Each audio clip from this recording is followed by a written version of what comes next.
The best investment you can make are not in stocks, are not in your Roth IRA, are not in school. It is in books. Specifically, the biographies of the top 0.00000000001% of people who ever graced this earth. I'm talking about people like Jeff Bezos and his shareholder letters. I'm talking about people like Benjamin Franklin in his biography, right? I'm talking about John D. Rockefeller, Alexander the Great, Aristotle, like all of these great minds, great thinkers who conquered a domain in life.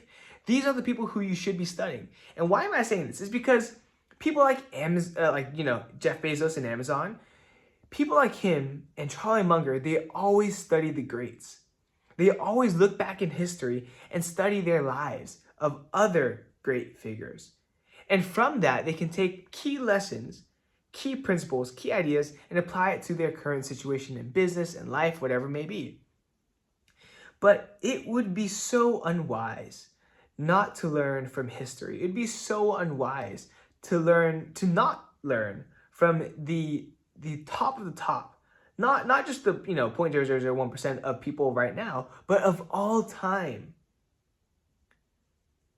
And a few lessons that come off the top of my head that I've seen that has been repeated time and time again, specifically for business, is stuff like play the long run, play the long game, play the infinite game. When you play on a level that is enduring, that is durable, then you will win. When you take bold action and you take risks, calculated risks, of course, you will win. When you focus on cost and minimizing costs as much as you can, you will win. When you focus on being relentless, when you don't give up, you win. When you focus on one thing, you will win, right? For example, people like John D. Rockefeller, he made his fortune off of oil and only oil. That is it, right? And there are so many examples of this, but focus really is key. And these are just only a few lessons that we hear time and time again, but only when you read from these great individuals will you be like, damn, like, oh, maybe I should instill that. And it really puts you down a rabbit hole, but a good one. Because once you read someone like, let's say, for example, Charlie Munger, then you learn about Benjamin Franklin. And from Benjamin Franklin, you learn about people like Aristotle. Or, for example, if you learn from John D. Rockefeller, then you'll learn about other people that he studied and other people that they studied. Excuse me. So it's like a tree that branches out to all these great individuals, and you'll find the source at the bottom, right? But it's really fascinating, and that's one thing that I noticed from really, really successful minds. It's that they do study these greats. They do study history. They are very well versed. Same with Elon Musk, right? They are bookworms. And I'm not gonna lie, after listening to some podcasts and really diving deep into history and these great men, I think it's really true. Because why would you not, if you want to become successful and do something great and epic, why would you not want to model your life after those who have already achieved it? And much more, right? It's like duh, like why would you not? And so that's what I'm gonna be dedicating a lot of that's gonna be my me time, my alone time, which is just going through these individuals and reading them, and integrating it into my mind.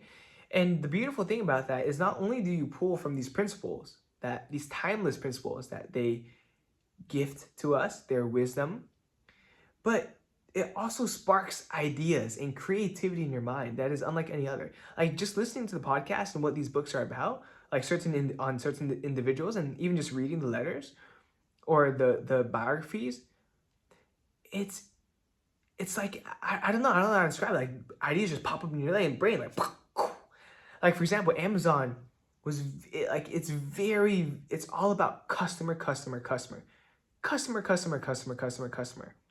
The whole purpose of Amazon is to serve its customers.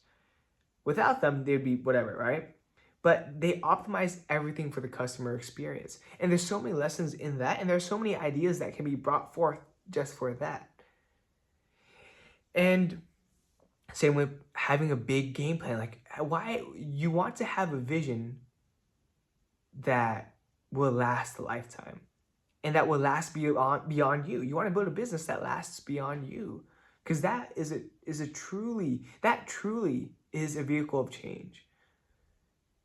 And I don't know, I'm just super happy about it. I'm about to read John D. Rockefeller's letters to his son, 38 letters to his son, and you can honestly read it as if you're his son, and you'll be like, okay, Dad, like, okay, Daddy, like, jeez, right? But in all seriousness, these just trust me. If this, and I'm calling it right now, before I become successful, right? I'm gonna study so many greats, and I'm gonna have like a full bookshelf full of them. And you can even get these for free. You can go online, go to LibGen, download the PDF, upload it to your iPad or maybe your computer, just scroll and read it. Like, they're free everywhere now, right? But I'm telling you, that is going to be the secret to my success, is studying these great individuals, studying history, seeing what worked for them, and applying those timeless principles to what I'm doing now. Because if it worked for them in the past and worked for generations, like decades and millennium, then why would it not work for me? Right? So with that being said, this is the PLOG V1.53. Dang, I'm on a roll when it comes to remembering these PLOG numbers. I hope that'd be really awkward if it's not, but I believe this PLOG V1.53. Remember to be better daily. How was I better today?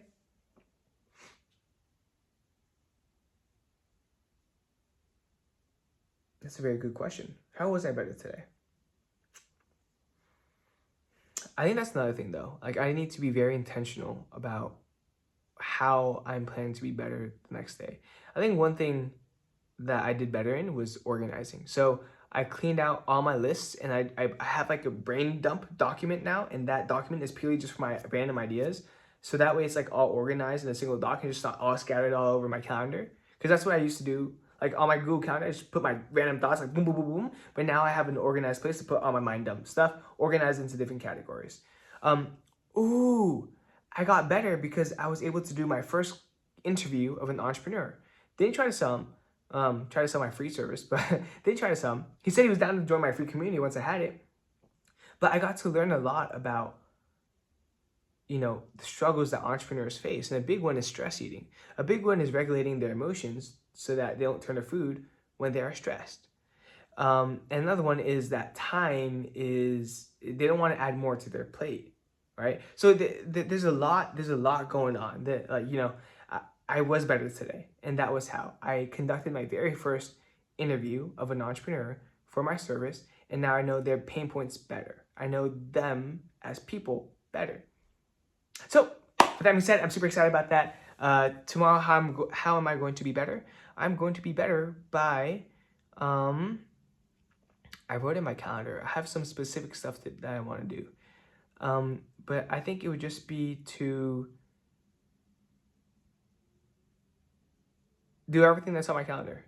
That's what I'm going to do. Make sure that I do everything, all the tasks that are on my calendar. That's it. So with that being said, this is PLOG 3.153, and see you tomorrow. Be better daily. Peace.